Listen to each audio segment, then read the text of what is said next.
Shin ko mai sauraro ya san cewar yin lefe da gara haramun ne da ka iya kai mutum kurkuku a jihar Kano? To biyo mu don jin waka a bakin mai ita.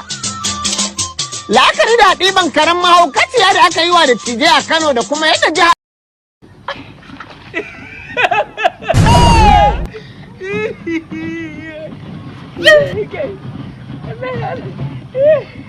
lokacin ya zo baka da bayar mai rake dariya ba sai kake dariya a bakina. Ina tuna wata yarinya ce da ta mun rashin mutunci. Ta cuci samari sun kai 89. Ni ina cikin na taran, ɗaya daga cikin na taran nan. Iyayenta su ma ba su da mutunci.